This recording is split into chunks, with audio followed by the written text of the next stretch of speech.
Olha, nós estamos nesse mês de março, nesse começo de mês de março, nessa semana especial, começo de mês de março, essa semana, vivendo uma importante discussão, testemunhando importantes discussões sobre a importância de se combater o preconceito racial.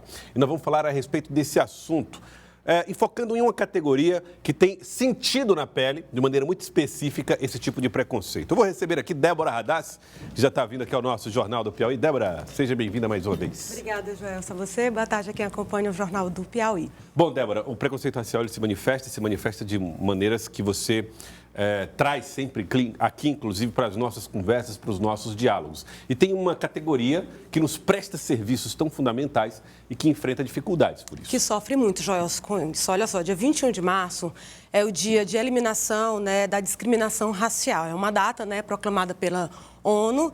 E e eles criaram isso por conta de um massacre que aconteceu na África do Sul, onde lá os negros não tinham liberdade para transitar no seu local, certo? E aí foi criada a lei do passe. E aí que eles protestaram, e nisso, nesse massacre, mais de 70 pessoas morreram porque eles queriam ter passe livre, queriam estar livres, e não com uma caderneta que determinasse onde esse negro poderia transitar. E por isso foi criado, instituído dia 21 de março, o dia da discriminação, da luta contra a discriminação racial. E a gente traz uma categoria que, mesmo sendo uma categoria livre para transitar, que deveria ser, essa categoria acaba enfrentando alguns problemas, algumas barreiras, que é a questão do preconceito. Então, eu fiz uma reportagem que conta um pouco da rotina desses entregadores delivery, que é uma categoria que cresceu muito no período da pandemia, mas que com o tempo e com algumas questões de preconceito, eles acabam sendo julgados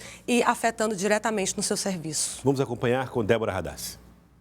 Ao perguntar às pessoas o que elas sentem quando vem uma moto se aproximando, a resposta é: todo mundo fica apreensivo quando vê uma moto. Tenho medo, sim, Maria, tá muito perigoso, Teresina tá demais. Há 4 anos, o Fábio faz entregas por toda a cidade. A moto é a principal ferramenta de trabalho. E para chegar ao destino, ele enfrenta muitas barreiras, entre elas o preconceito. A gente já sofre discriminação e acaba também sofrendo mais esse tipo também de medo das pessoas, entendeu? Em estar confundindo a gente com outras pessoas que estão cometendo delitos. Porque nós que somos trabalhadores por aplicativos, nós saímos para trabalhar, para a gente levar o nosso sustento para casa. Eu tento fazer o máximo com que a pessoa não se sinta, não tenha medo de mim, no caso, pode-se dizer assim, não tenha medo. Mas é como eu falei, é uma questão muito delicada. Não dá, como eu falei, não dá para a gente falar para a pessoa que a gente não é um bandido. E para mostrar a rotina, ele criou um canal no YouTube. Chegou a registrar até uma tentativa de assalto.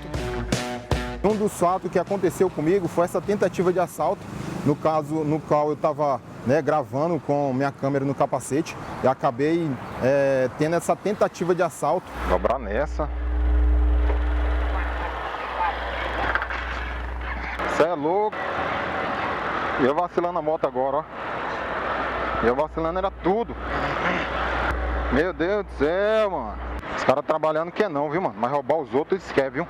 A pesquisadora e antropóloga Luana Magalhães destaca de onde vem tanto medo. Muitos assaltos, de fato, são feitos com pessoas pilotando moto, mas talvez a gente pudesse pensar, questionar esse medo que a gente sente. Será se fosse uma moto de luxo, uma moto que não é tão acessível para determinado grupo social, será que a gente sentiria medo ao ver essa moto? Há esse medo por conta dessa insegurança, mas há também um preconceito em relação a quem pilota essa moto, que são geralmente pessoas mais simples, às vezes são pessoas negras. Dados do PNAD 2021 apontam que o número de entregadores no país é de aproximadamente 950 mil. 61% deles são negros, pardos ou indígenas. Eles que se tornaram imprescindíveis durante a pandemia da Covid-19, hoje fazem parte de uma das categorias que a população mais teme. Se nós temos casos de racismo diariamente, nós vivemos com isso diariamente há séculos, Então, para combater, a gente precisa falar sobre isso diariamente e falar com maturidade. É importante que o poder público, que a polícia, que o judiciário, que a sociedade, que as instituições assumam esse compromisso de lutar contra o racismo. Existem estudos, existem estatísticas, dados que comprovam esse racismo, que comprovam que ele é estrutural e que mostram o quanto ele é violento. Em cima da moto, né, tá ali um cidadão, tá ali um trabalhador ali que só quer levar o seu sustento para casa, entendeu? Que dentro da bag não tem só um lanche, não tem só uma comida, tem um sonho, entendeu? Tem vários planos que a gente quer simplesmente só crescer e levar nosso sustento para casa. Débora, muitas pessoas são contra o preconceito. E eu acho que boa parte, né, a maior parte, a esmagadora maioria das pessoas que estão nos assistindo, com certeza são. Mas será que as nossas ações são ações que vai contra isso? Que elas se coincidem com aquilo que nós pensamos que valorizamos? Será que no nosso comportamento não vigiado por nós mesmos somos preconceituosos? Essa reflexão, Joelson, que a gente tem que fazer. Porque o que a gente vê é que as pessoas pretas falam muito sobre isso, mas essas pessoas pretas, elas sabem o que elas querem e o que é preciso combater. Mas as pessoas que acreditam que não são racistas ou que não são preconceituosas, porque está tão enraizado que é a questão do racismo estrutural, que a gente tem que fazer essa reparação histórica o mais rápido possível para que isso não aconteça mais. Então, como é que a gente faz? Como é que a gente percebe essas nossas ações? O que eu devo fazer para não ser racista ou não ser preconceituosa? Só porque uma pessoa é preta, está ali, já vou identificar que ele é um criminoso? Então, tudo é uma questão histórica que faz a gente acreditar que essa pessoa é uma pessoa criminosa. A gente não consegue perceber essa pessoa de um outro jeito como um cidadão.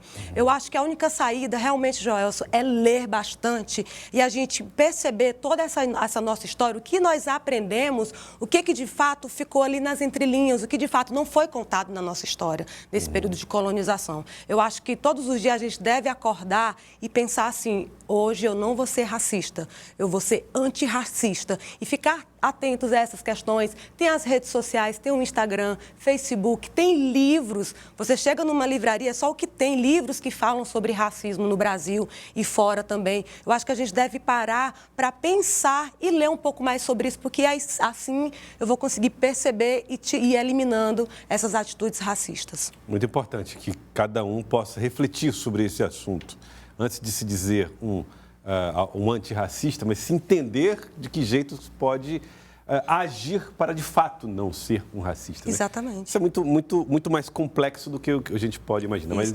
E se eu perceber, Joelson, em dado momento, assim, poxa, eu tive uma atitude racista, poxa, eu acabei de ter uma atitude preconceituosa, é refletir sobre isso e não repetir. E assim a gente vai avançar. Muito obrigado, Débora, pela participação. Conto com você daqui a pouco para a gente trazer informações a respeito de um riacho que é tão importante para nós, mas ele é visto muitas vezes como um problema para o teresinense. Exatamente. A gente tem, Joelson, uma das coisas mais bonitas, né, do nosso estado, que é um riacho muito importante mesmo, que a gente quase não vê e nem ouve falar. Daqui a pouco a gente vai trazer a história desse riacho. Daqui a pouco com Débora Radassi aqui no nosso Jornal do Piauí. Obrigado, Débora.